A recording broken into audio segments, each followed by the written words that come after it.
The Christmas dinner table had been arranged with mathematical precision by my mother, who believed proper place settings could somehow elevate our family's social standing. Sarah commanded the seat of honor to Dad's right, wearing a charcoal Armani blazer that probably cost more than my monthly warehouse salary. Her startup, TechFlow Solutions, had completed what she constantly referred to as their Series B funding round, venture capital terminology she wielded like a weapon in every family conversation for the past 6 months. The due diligence process was absolutely brutal, Sarah declared, adjusting her designer watch as she carved her prime rib. 3 months of investors crawling through every aspect of our business model. Financial projections, technology architecture, competitive analysis, management team credentials. Most startups crack under that kind of scrutiny.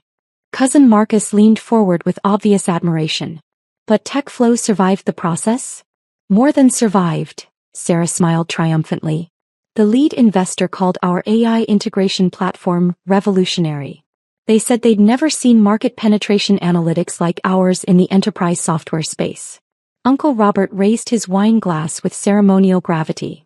To Sarah, the first legitimate entrepreneur this family has ever produced. The crystal clinked enthusiastically around the table. Everyone participated in the toast except me. I remained seated at the far corner, still wearing my warehouse uniform because I'd driven straight from my evening shift. The polyester shirt with Dave embroidered above the breast pocket felt particularly shabby under the dining room's elaborate chandelier. Dave should be taking notes, Dad announced with paternal condescension. Maybe he'll absorb some business wisdom through osmosis. Sarah set down her fork with theatrical precision, clearly preparing for a moment she'd been orchestrating all evening. Actually, Dad, that comment perfectly illustrates something important I wanted to discuss with everyone tonight. The room fell silent with anticipation. Mom paused mid-bite, sensing drama approaching. I've been analyzing our family's collective financial trajectory, Sarah continued, producing her phone and swiping to what appeared to be a professionally designed presentation. I believe we need to implement a more strategic approach to family decision-making going forward. She held up her phone, displaying a polished slide titled Family Wealth Assessment Matrix Q4 Analysis. As successful individuals, we have a responsibility to optimize our collaborative potential. That means focusing our strategic discussions on members who can contribute meaningfully to our shared economic advancement. Uncle Robert nodded approvingly. Smart thinking. Time is money in business. Sarah swiped to the next slide, which featured a bar graph ranking each family member by what she called annual economic impact contribution. The visualization looked professionally rendered, complete with gradient colors and statistical projections. Let me walk everyone through the data, Sarah announced, producing a laser pointer from her blazer pocket. Uncle Robert's construction empire generates approximately $2.3 million in annual revenue, with profit margins consistently exceeding industry standards. The red dot illuminated Robert's name at the top of the chart. He straightened in his chair with visible pride. Dad's accounting practice maintains a client portfolio worth $1.8 million annually, with exceptional retention rates and expansion potential in the corporate tax preparation sector. Dad beamed as the laser highlighted his position on the graph. Mom's real estate investment portfolio produces $900,000 in passive income yearly, with appreciating asset values in 3 key metropolitan markets. Mom actually blushed at the recognition. Sarah, you've really done your homework. Marcus just earned promotion to regional sales director at his pharmaceutical company. That translates to $450,000 in annual compensation, plus performance bonuses that could push him well into 6-figure territory. Marcus raised his glass in appreciation. The research phase paid off, apparently. Sarah continued through the family roster, assigning specific dollar values to everyone's professional achievements and investment portfolios. Each person received detailed analysis of their economic contributions, complete with growth projections and strategic recommendations. And finally, Sarah paused dramatically, allowing the laser pointer to drift toward the bottom of her chart. We have Dave. The red dot landed on a bar so small it barely registered on the graph scale. Warehouse operations specialist. $38,000 annual salary, no performance bonuses, no advancement track. 0 investment portfolio, no real estate holdings, no business ventures, no strategic partnerships. Essentially no measurable contribution to collective family wealth generation. The silence stretched uncomfortably. I continued eating my dinner, focusing on the perfectly prepared vegetables Mom had spent hours preparing. Now, I want to emphasize that everyone has value, Sarah added quickly, though her tone suggested otherwise. But from a purely strategic standpoint, family meetings should prioritize discussions that require genuine business sophistication. Cousin Jenny shifted uncomfortably. What exactly are you proposing? Sarah clicked to her final slide. Optimized family governance structure implementation timeline. Starting next quarter, our strategic planning sessions will be limited to contributing members only. People who understand market dynamics, investment strategies, profit optimization, scaling methodologies. People who speak fluent business. She gestured around the table with her laser pointer. Everyone here except Dave operates in high-level professional environments. You understand equity structures, valuation models, competitive positioning, stakeholder management. Uncle Robert nodded thoughtfully. It makes sense. Strategic discussions require strategic minds. Exactly, Sarah continued. Dave works an hourly position in a warehouse. He punches a time clock, follows assembly procedures, takes lunch breaks when a bell rings. That's fine for what it is, but it doesn't translate to understanding venture capital dynamics or market penetration strategies. She looked directly at me for the first time all evening, her expression mixing pity with determination. No offense, Dave, but when we're discussing portfolio diversification or acquisition targets or IPO timing, those conversations would be completely over your head. You'd be sitting there confused while everyone else engages in sophisticated business dialogue. That makes sense, I replied calmly, returning my attention to my plate. See. Sarah smiled with obvious satisfaction. Dave understands his limitations.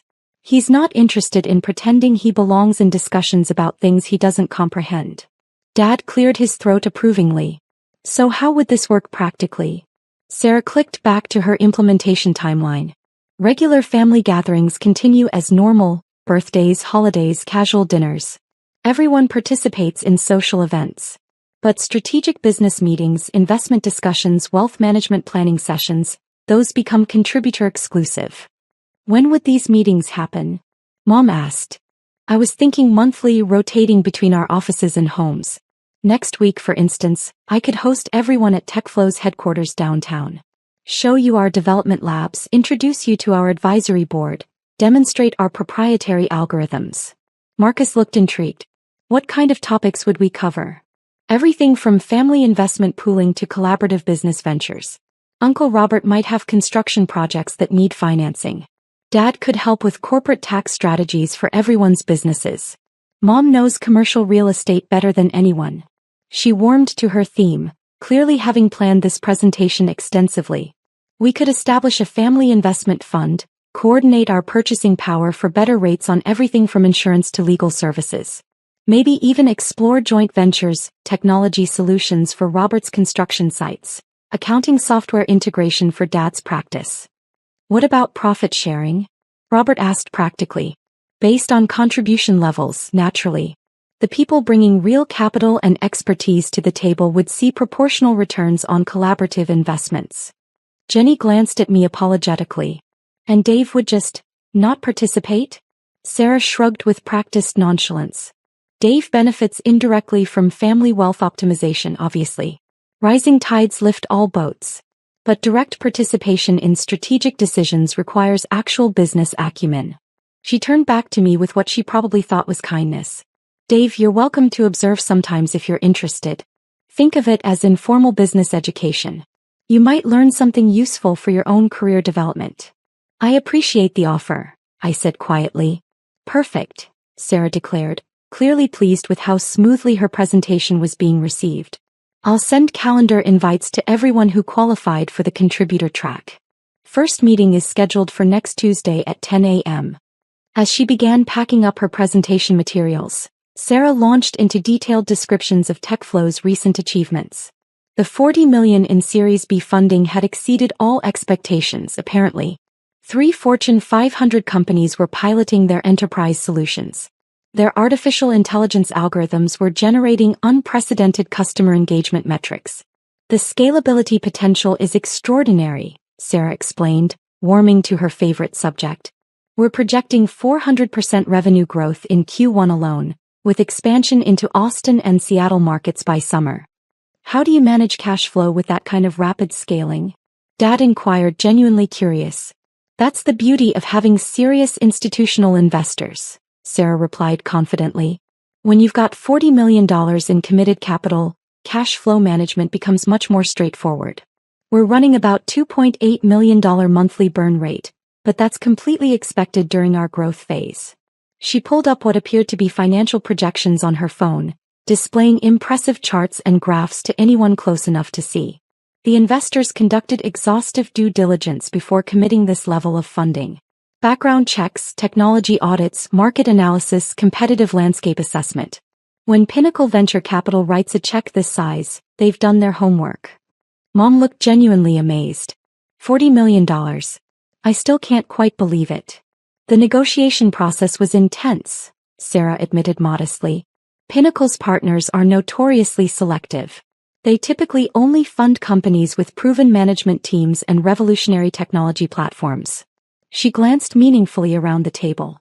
My computer science background from MIT and my previous experience in Google's AI division really distinguished TechFlow from other startups competing for their attention. Cousin Jenny looked puzzled. Wait, I thought you studied communications at State University? Sarah waved dismissively. I completed additional coursework through MIT's executive education program, plus extensive professional development at Google. Same technical foundation, really. The conversation continued for another hour, with Sarah providing increasingly detailed explanations of venture capital dynamics, artificial intelligence applications, and her company's proprietary technological advantages. Everyone listened with rapt attention, asking sophisticated questions about market positioning and competitive differentiation. I finished my dinner in comfortable silence, occasionally nodding when someone made eye contact, but primarily just observing the family's genuine fascination with Sarah's entrepreneurial success story. The most exciting development, Sarah concluded as Mom began serving her famous apple pie, is that several board members want me to consider launching my own venture capital fund eventually. Give back to the entrepreneur community, mentor the next generation of innovative startups. Your own venture fund? Dad looked impressed. What kind of capital commitment would something like that require? Probably start modestly, maybe $50 or $60 million for the initial fund, Sarah replied as casually as discussing lunch plans. But with the right limited partners and a solid track record, you can scale to hundreds of millions pretty quickly. Limited partners? Mom asked. The institutional investors who provide capital to venture funds, Sarah explained patiently. Pension funds, university endowments, family offices, sovereign wealth funds. That's where the real money originates. As family members began gathering their coats and preparing to leave, Sarah made a point of distributing business cards for TechFlow Solutions. The cards featured embossed lettering and what appeared to be a holographic company logo. I'll have my executive assistant send formal invitations for next week's meeting, she announced, carefully avoiding eye contact with me. Contributors only, of course. After everyone departed, I helped Mom load the dishwasher and wrap leftover food. She couldn't stop talking about Sarah's incredible achievements and wondering aloud how one daughter could be so naturally brilliant with technology and business, while her son was content with such a simple life. I drove home to my modest one-bedroom apartment, took a long shower and settled into my home office chair. The evening had unfolded exactly as I'd anticipated. Sarah had been building toward this formal exclusion for months, gradually establishing herself as the family's resident business expert while positioning me as the well-meaning but financially naive younger brother. My phone buzzed with a text message from Sarah. Thanks for being so understanding tonight. I know the contributor thing might seem harsh, but it's really about maximizing everyone's potential. Most people in your position would probably feel jealous or resentful. Shows real emotional maturity on your part. Smiling face with smiling eyes.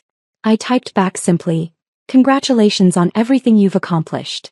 Then I opened my encrypted laptop and composed a secure email to my longtime attorney, Michael Chin, who had been managing my private business affairs for the past 8 years. Michael, please execute immediate termination of funding agreement TF 2024 A per Section 15.3 of the Dissolution Clause. Effective tomorrow morning at market open, discontinue all capital transfers to TechFlow Solutions. Implement standard 48-hour wind-down protocol as outlined in our previous discussions. All documentation should reference the predetermined termination triggers we established. I copied my portfolio manager at Meridian Capital Management. Patricia, execute termination order for TechFlow Solutions funding effective 9 a.m. Eastern tomorrow. Reference Michael Chin at Chin & Associates for complete legal documentation. All $40 million in committed capital should be withdrawn immediately per our original agreement structure. Please confirm execution by end of business day. The messages showed as delivered at 11:52 p.m. I poured myself a glass of water and reviewed some quarterly reports from my other investments. Tomorrow was going to be an interesting day for Sarah's business empire. At exactly 7:30 a.m. my phone started ringing. Sarah's name appeared on the caller ID. I let it roll to voicemail. The second call came at 7:47. Then 8:15. By 9:45 a.m., I had 14 missed calls and 23 increasingly frantic text messages. The first voicemail was confused but controlled. Dave, something really weird is happening with our investors. They're saying there's some kind of problem with our funding agreement. I'm sure it's just a misunderstanding, but could you call me back when you get this? The second voicemail, recorded 20 minutes later, was noticeably more agitated. Dave, I really need you to call me back immediately. The lawyers are saying our primary investor triggered some kind of termination clause. This doesn't make any sense. We had ironclad contracts with guaranteed funding for 18 months. By the third voicemail, Sarah was clearly panicking. Dave, please call me back right now. Something terrible is happening. The bank froze all our corporate accounts. They're saying the investor withdrew authorization for all future transfers. We have payroll processing today and I don't understand what's going on. The text messages showed a clear progression from professional confusion to personal desperation. Dave, call me, this is urgent business emergency. Something's seriously wrong with our funding situation. The lawyers won't explain what's happening with the contracts. Dave, please call me back, I'm really scared. I think someone's deliberately trying to destroy TechFlow. The entire staff is asking questions I can't answer. Dave, I know we haven't been close lately, but I really need family right now. This is the worst day of my entire life. At 10:20 a.m. Mom called. Dave, honey, Sarah phoned me crying hysterically. Something devastating happened overnight with her company. The investors pulled out completely with no warning. Do you know anything about business law? Maybe there's some way you could help her figure out what went wrong. I don't really understand that kind of sophisticated financial stuff, I replied honestly. She worked so incredibly hard building that company. I can't comprehend how investors can just change their minds like that without any explanation. At 11:35 a.m. Sarah called again. This time I answered. Dave, she sobbed into the phone, her voice raw from crying. Oh, thank God you picked up. Something absolutely horrible happened. Someone completely destroyed my company overnight. What do you mean destroyed? I asked calmly. The investor, the one who gave us the $40 million, they terminated our entire agreement.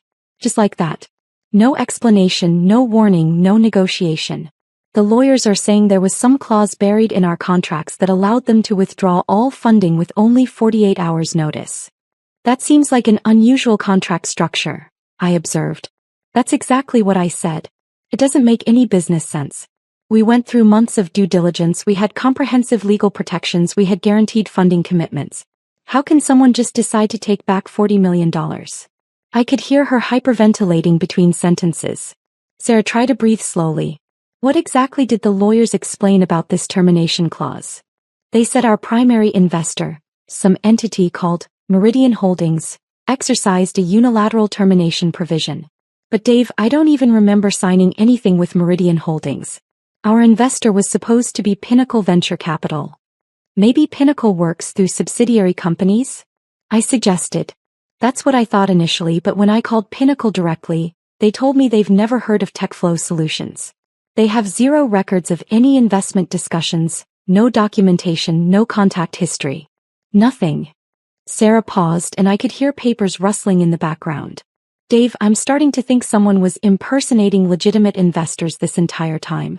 I think someone created fake companies and fake contracts and gave us fake money, then took it all back just to watch us collapse. Why would anyone go through such elaborate deception? I have no idea, she wailed. Maybe industrial espionage? Maybe a competitor wanted to steal our technology? Maybe someone with a personal vendetta against me?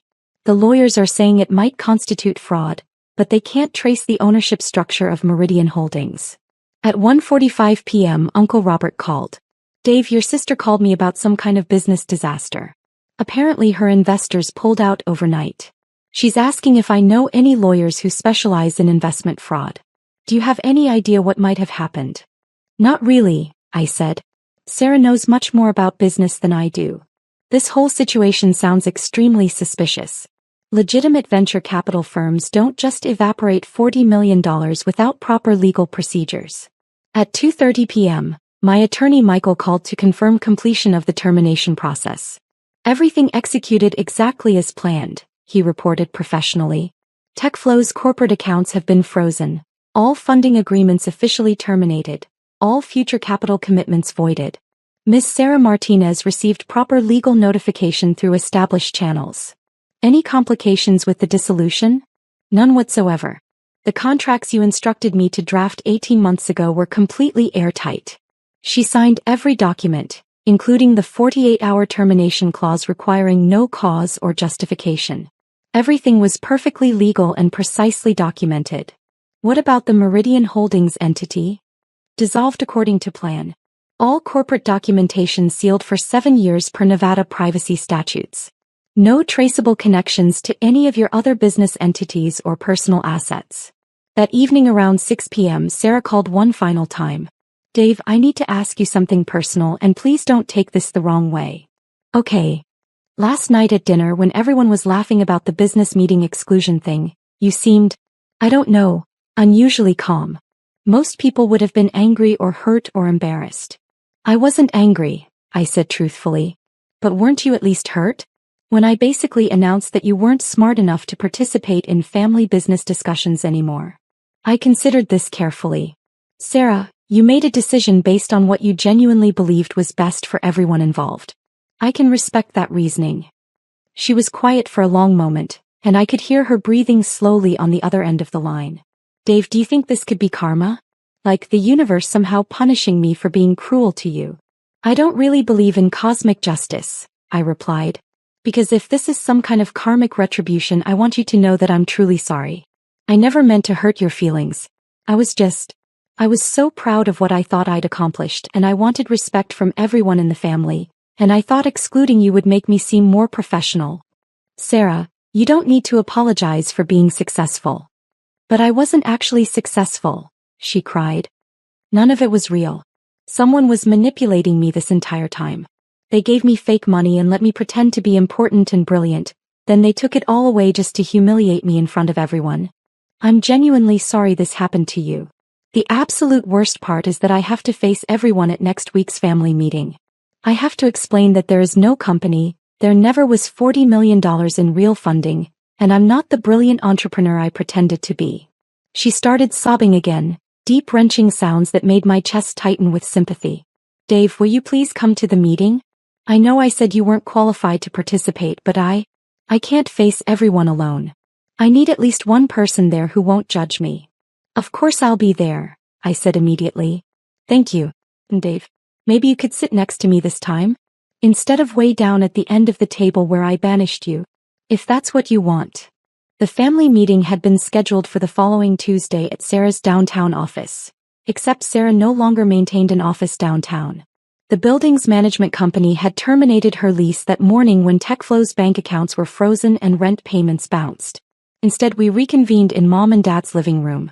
Sarah sat curled up on the sofa looking like she hadn't slept in a week, wearing faded jeans and an oversized sweater instead of her usual designer business attire. As promised, I took the seat directly beside her. I have some very difficult news to share with everyone, Sarah began, her voice barely audible. TechFlow Solutions no longer exists. The room immediately erupted in confused questions and concerned murmurs. Sarah held up her hand weakly, requesting silence. Let me explain what happened as best as I understand it, she continued. Yesterday morning, our investors withdrew all funding with no advance warning. $40 million simply disappeared from our accounts overnight. Uncle Robert leaned forward, frowning. How is that legally possible? Apparently there were clauses in our contracts that I didn't fully comprehend when I signed them. The investor had the right to terminate our agreement with 48 hours notice, for any reason or no reason at all. Dad looked stunned. Sarah, how do you sign a $40 million contract without understanding the termination provisions? Sarah's eyes filled with tears. Because I'm not actually as smart about business as I pretended to be. I was so desperate to seem successful and sophisticated that I signed documents I didn't really understand. But you said Pinnacle Venture Capital had done extensive due diligence, Marcus protested. You showed us all those financial projections and growth charts. That's the other problem, Sarah whispered. When I contacted Pinnacle directly, they told me they've never heard of TechFlow Solutions. They have no record of ever meeting with me, no documentation of any investment discussions. The room fell into shocked silence. So who gave you the $40 million? Jenny asked quietly. Some company called Meridian Holdings apparently. But my lawyers can't find any public information about them. No corporate website, no business registration, no contact information. It's like they never existed. Mom looked confused and frightened. Sarah, what are you saying? Sarah took a shaky breath. I think someone created an elaborate fake investment scheme specifically to deceive me. They impersonated legitimate venture capitalists, provided fake funding, let me build a fake company, then took it all away to humiliate me. But why? Robert asked. Who would go to such extreme lengths? I have no idea, Sarah admitted. Maybe someone who knew I was lying about my background and wanted to teach me a lesson. Maybe a competitor who wanted to steal our technology ideas. Maybe just someone who thought it would be entertaining to watch me fail spectacularly. She looked around the room at her family's shocked faces. The truth is, I was never qualified to run a tech company. I lied about my education, exaggerated my work experience, and pretended to understand things that were completely beyond my abilities. What do you mean, lied about your education? Dad demanded. Sarah's voice dropped to barely above a whisper. I never took any courses at MIT. I have a communications degree from State University and I worked in Google's campus cafeteria, not their AI division. I fabricated most of my resume because I thought it would help me attract investors. The silence stretched painfully. I could feel Sarah trembling beside me on the couch. So what happens now? Mom asked gently. I need to find a real job, Sarah said. And figure out how to pay back everyone I borrowed money from while I thought I was rich. And somehow rebuild my life from nothing. She turned to look at me with red, swollen eyes. Dave, I owe you a massive apology. Everything I said last night about you not being smart enough for business discussions was projection. I was the one who didn't understand anything. You were the only person who never seemed impressed by my fake success story. When did I seem unimpressed? I asked, genuinely confused. You never asked questions about the company like everyone else did. You never wanted to visit our offices or meet our investors. Even when everyone was praising my achievements, you just listened politely without getting excited. She wiped her eyes with a tissue Mom handed her. I think part of me knew you could see through the whole charade and that scared me. So I excluded you from the business meetings because I was afraid you might ask questions I couldn't answer. I thought you were doing well, I said honestly. I was happy for your success. No, you weren't. You were just too kind to embarrass me by pointing out the obvious problems with my story. You knew something was wrong, but you never said anything because you didn't want to hurt my feelings. She addressed the entire room through her tears. I want everyone to understand that Dave tried to be supportive even while I was treating him horribly. He congratulated me on achievements that he probably knew were fake. He never tried to undermine my confidence or make me feel stupid, even when I was making a complete fool of myself. Sarah, I said gently, you're being too hard on yourself. No, I'm not. I spent 6 months bragging about money that wasn't mine, expertise I didn't possess, and accomplishments that were completely fictional. The entire time I was treating my own brother like he was too stupid to understand business, when actually I was the one who understood nothing. She straightened up slightly on the couch, addressing everyone with as much dignity as she could manage.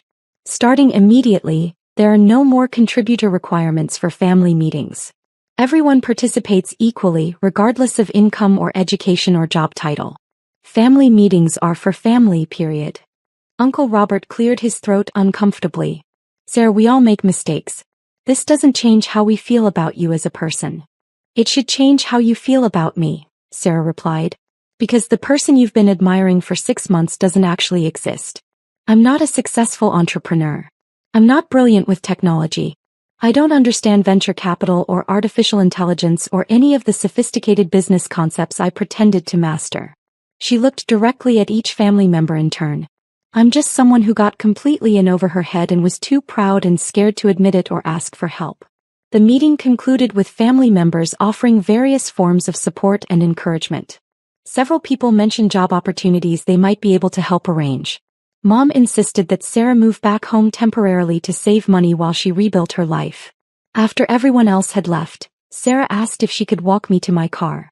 Dave, can I ask you something really personal? Sure. How do you manage to stay so calm and patient when people treat you badly? Even when I was being genuinely cruel about the business meeting exclusion, you never got angry or defensive. I thought about her question for a moment. I try not to take things personally. Most of the time, people aren't trying to hurt me specifically, they're just dealing with their own insecurities and problems. Even when I was publicly humiliating you in front of the entire family, you weren't trying to humiliate me. You were trying to establish credibility and respect from people whose opinions matter to you. That's completely understandable. Sarah stopped walking and stared at me. Dave, you're either the most forgiving person who ever lived or you're hiding something significant. What do you mean? I mean, normal people would be furious. They'd want revenge or at least a sincere apology and some groveling. But you're acting like nothing happened. You did apologize, I pointed out. After I lost everything and desperately needed your support. That doesn't count as a real apology. We reached my Honda Civic, which looked exactly like the modest vehicle a warehouse worker should drive. Sarah, the last thing you need right now is to worry about whether you hurt my feelings 6 months ago. Focus your energy on rebuilding your life and career. She hugged me suddenly, fiercely, desperately. I love you, Dave. I'm so sorry I forgot that for a while. I love you too. As I drove home through the quiet suburban streets, I reflected on the evening's events. Sarah would recover from this setback, probably emerging stronger and more authentic than before. The family would process the drama and move forward. And I would continue my routine of working at the warehouse, attending family gatherings, and managing my private investment portfolio through carefully constructed legal entities that no one would ever connect to Dave Martinez, the quiet brother who punches a time clock and keeps his opinions to himself. My phone buzzed with a text from Patricia at Meridian Capital Management. Tech flow termination executed successfully. $40 million returned to your primary investment fund. Shall I begin reviewing new opportunities in the tech startup space? I typed back, not yet. Let's wait a few months before making any major moves. Some lessons are worth $40 million. But teaching them to family requires patience, precision, and perfect timing.